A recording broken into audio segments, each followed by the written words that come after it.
शायद आपने खुद से पूछा हो, ऐसा मेरे साथ ही क्यों हो रहा है? अगर आप ये शब्द सुन रहे हैं तो यह कोई संयोग नहीं है। यह संदेश आपके लिए है, आपके लिए जो थक चुके हैं, जिन्हें रास्ता नहीं दिख रहा, जिनका दिल भारी है और जो हार मानने की सोच रहे हैं।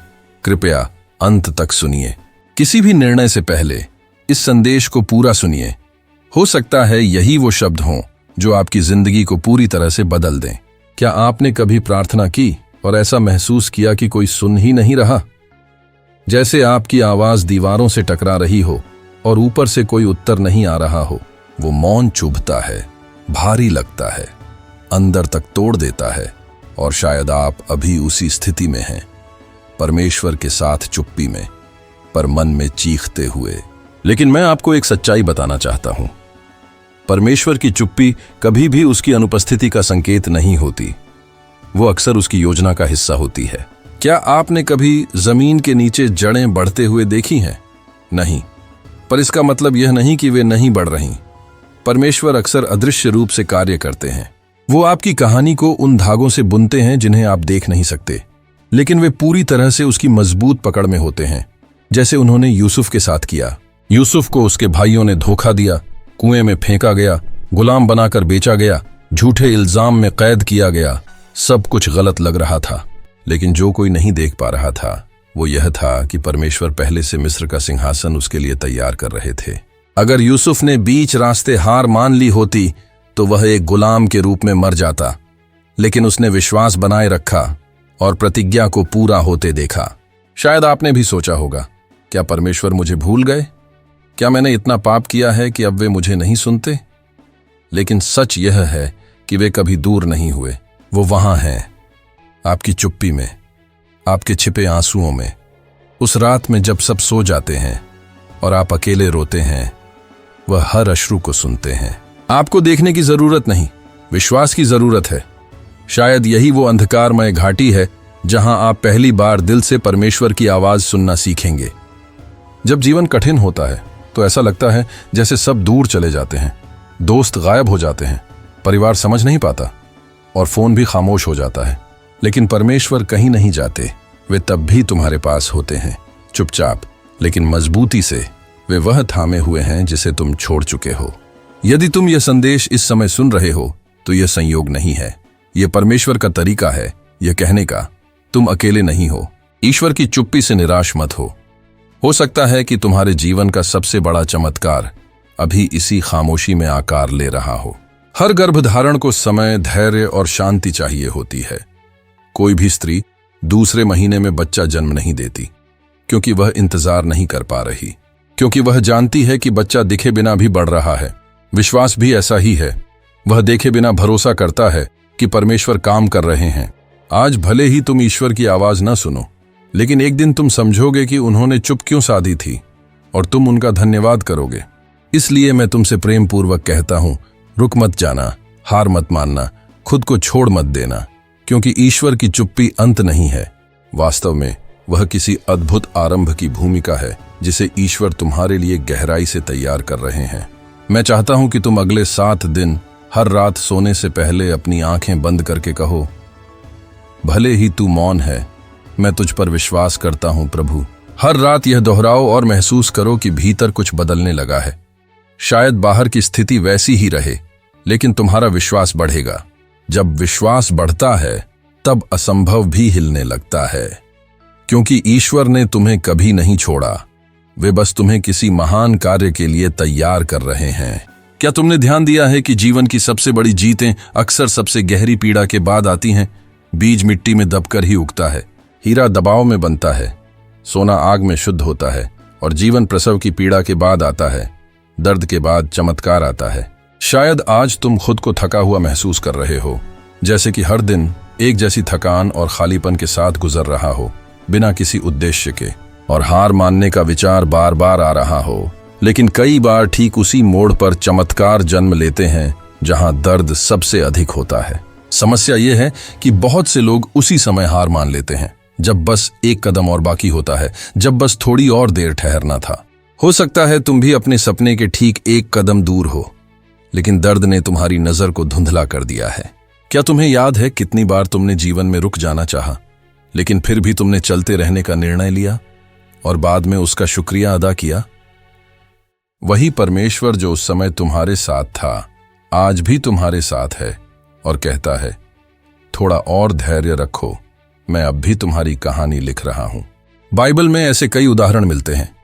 दाऊद को जवानी में अभिषेक मिला, लेकिन राजा बनने से पहले उसने बहुत कष्ट सहन किए। वह गुफाओं में छिपा, दुश्मनों से भागा, अपमान सहा। क्या उसने कभी हार मानने की सोची नहीं होगी? फिर भी वह डटा रहा, और क्योंकि उसने हार नहीं मानी, वह वादा पूरा होते हुए देखा। हो सकता है तुम अभी आंसुओं की घाटी से गुजर रहे हो। भजन संहिता 126 पद 5 कहता है, जो लोग आंसुओं के साथ बोते हैं वे आनंद के साथ काटेंगे। क्या तुमने इतना रोया है कि अब रोने की भी शक्ति नहीं रही? इतनी कोशिश की कि अब थक गए हो? इतना भरोसा किया कि अब मूर्ख लग रहा है? सुनो, अक्सर जब हम बिल्कुल टूट जाते हैं तभी परमेश्वर सबसे बड़ी शुरुआत करता है, क्योंकि तब हम कहते हैं, प्रभु अब मैं केवल तुझ पर निर्भर हूं, और उसी क्षण वह कार्य करता है। सच्चा विश्वास तब जन्म लेता है जब हर मानवीय प्रयास विफल हो जाता है। ऐसे कितने लोग हैं जिन्होंने सफलता पाई, लेकिन उससे पहले उन्होंने रेगिस्तान जैसे समय से होकर गुजरना पड़ा। माएं जिन्होंने वर्षों तक अपने नशे की लत में पड़े बेटे के लिए प्रार्थना की और अब उसके परिवर्तन की गवाही देती हैं। पुरुष जिन्होंने सब कुछ खो दिया लेकिन फिर शून्य से फिर से निर्माण किया, अधिक समझदारी, अधिक नम्रता और विश्वास के साथ। और महिलाएं जो धोखा खाकर टूटी थीं, आज पुनः स्थापित हो चुकी हैं, शांत हैं और पहले से कहीं अधिक मजबूत हैं। क्या तुम्हें थॉमस एडिसन याद है? उसने बार बार कोशिश की, लगभग 10,000 बार, जब तक वह बल्ब नहीं बना पाया। कल्पना करो, अगर वह 9,999 प्रयासों के बाद रुक गया होता तो शायद आज भी दुनिया अंधेरे में होती। लेकिन उसने हार नहीं मानी और उसका दृढ़ संकल्प दुनिया को रोशनी दे गया।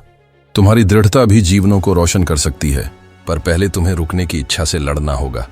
हाँ, अकेले चलना कठिन है। जब कोई सराहना नहीं करता तब विश्वास बनाए रखना मुश्किल है, पर जब सब कुछ गिरता है तो नींव बचती है, और यदि वह नींव परमेश्वर है तो तुम कुछ भी दोबारा बना सकते हो। इसलिए मैं तुम्हें एक चुनौती देता हूं। अगले 21 दिनों तक अपनी जिंदगी का वह हिस्सा चुनो जहां तुमने हार मानने की सोची थी, चाहे वो विवाह हो, पढ़ाई हो, कोई सपना, आत्मिक जीवन या जीने की इच्छा। और हर दिन विश्वास से कहो, मैं नहीं रुकूंगा, मेरा चमत्कार आएगा। इसे एक कागज पर लिखो, शीशे पर चिपकाओ, जोर से बोलो, प्रार्थना करो और पूरे दिल से संघर्ष करो, क्योंकि कई बार तुम्हें चमत्कार से जो चीज अलग करती है वो तुम्हारे विश्वास का आकार नहीं बल्कि चलते रहने का फैसला होता है। ईश्वर सुंदर शब्दों से नहीं बल्कि ऐसे दिलों से प्रभावित होते हैं जो हार नहीं मानते, चाहे आंसुओं में हो, घावों में हो या थकान में। ऐसे लोग ही सबसे महान गवाही लेकर आते हैं। शायद तुम अभी टूटे हो, लेकिन घाव भरते हैं और हर निशान एक जीत की कहानी बन जाता है। इसलिए गहरी सांस लो, सिर उठाओ और याद रखो, आज का दर्द शायद तुम्हारी कल की जीत के लिए जमीन तैयार कर रहा है। और जब वो दिन आएगा तुम पीछे देखोगे और कहोगे, अच्छा हुआ मैंने हार नहीं मानी। अवान ऐसे दिन जब हम खुद को पर्याप्त नहीं समझते, न सुंदर, न मजबूत, न बुद्धिमान, और हर कोशिश अधूरी लगती है। फिर चुपचाप कुछ विचार मन में उठते हैं, मैं असफल हूं, मैं कभी सफल नहीं हो पाऊंगा, मेरे लिए अब कुछ नहीं बचा। लेकिन आज मैं तुम्हें यह कहना चाहता हूं, चाहे तुम स्क्रीन के उस पार हो, कि तुम वो नहीं हो जो तुम्हारे साथ हुआ। तुम न तो वह ठुकराया जाना हो, न धोखा, न गिरावट, न कोई गलती। तुम वह हो जो परमेश्वर तुम्हें कहता है। कितनी बार तुमने किसी की बातों से खुद को छोटा महसूस किया है? कितनी बार अपने अतीत की वजह से नई शुरुआत से मुंह मोड़ा है? लेकिन सुनो, तुम्हारी कीमत तुम्हारी गलतियों से कम नहीं होती। जैसे एक सिकुड़ा हुआ नोट भी अपनी वैल्यू नहीं खोता। दुनिया तुम्हें तुम्हारे बीते कामों से आंकती है, लेकिन परमेश्वर तुम्हें उस रूप में देखता है जो तुम बन सकते हो। जब दुनिया उंगली उठाती है और कहती है अपराधी, तब परमेश्वर हाथ बढ़ाता है और कहता है, मेरा पुत्र, मेरी पुत्री। क्या तुम्हें उस सामरी स्त्री की कहानी याद है? उसके 5 पति थे और अब जो पुरुष उसके साथ था वह उसका पति नहीं था। उसे दुनिया ने तिरस्कृत किया था, लेकिन यीशु ने उसे ढूंढा, उसे दया दी और जीवित जल का प्रस्ताव दिया। उसने उसकी आत्मा को देखा। हम अक्सर खुद को अपनी असफलताओं से पहचानते हैं। मैं बोझ हूं, मैं एक गलती हूं, मुझसे कोई खुश नहीं होता।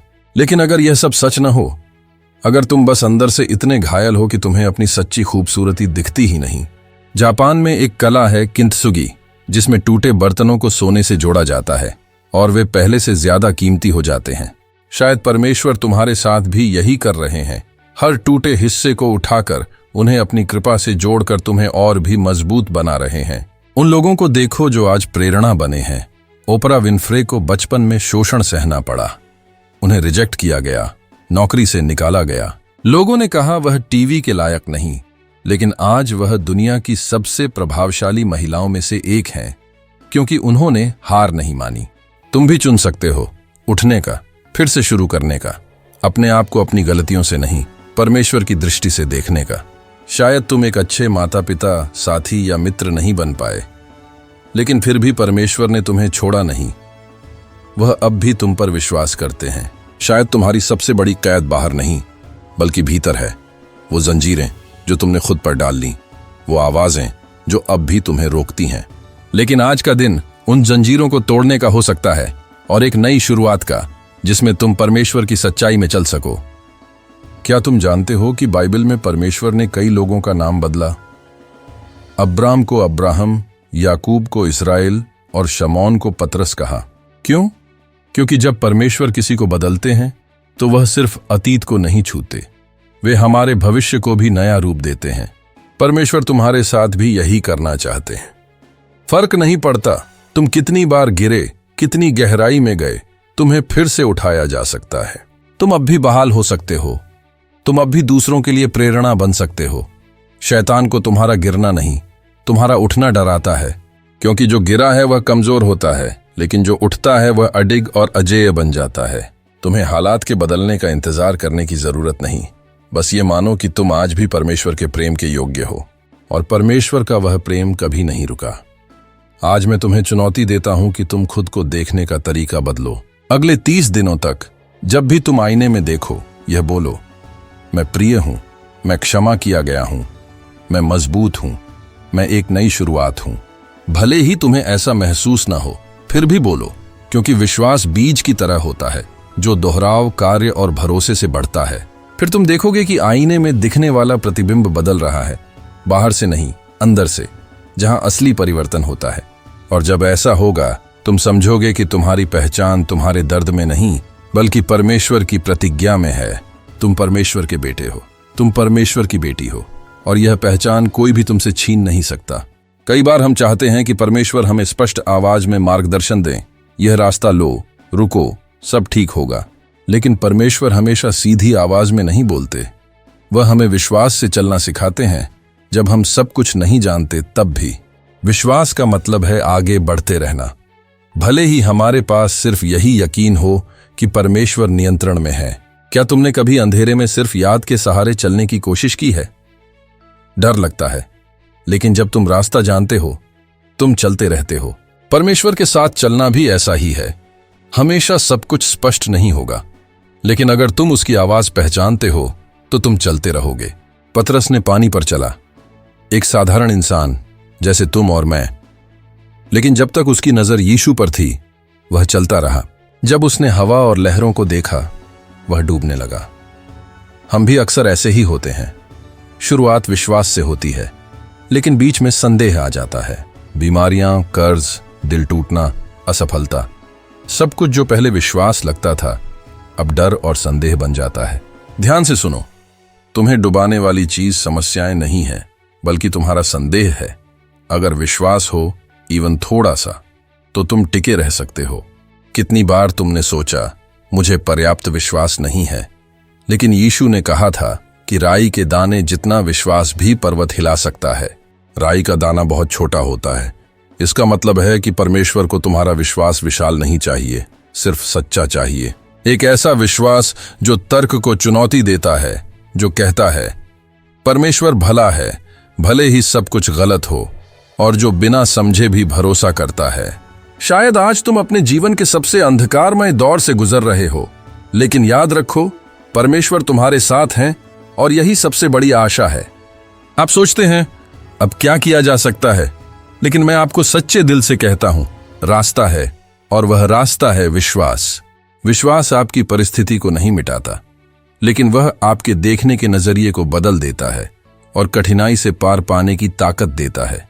कभी आपने किसी की गवाही सुनी और सोचा, काश मेरी जिंदगी में भी ऐसा कुछ होता? ऐसी गवाही कठिन समय में विश्वास से जूझने से आती है। निक वुजसिक को देखिए, वह बिना हाथ पैर के पैदा हुआ था। वह हार मान सकता था, शिकायत कर सकता था, लेकिन उसने विश्वास में जीना चुना। आज वह पूरी दुनिया में यात्रा करता है और लाखों लोगों को यह दिखाता है कि विश्वास रखने वालों के सामने असंभव भी झुक जाता है।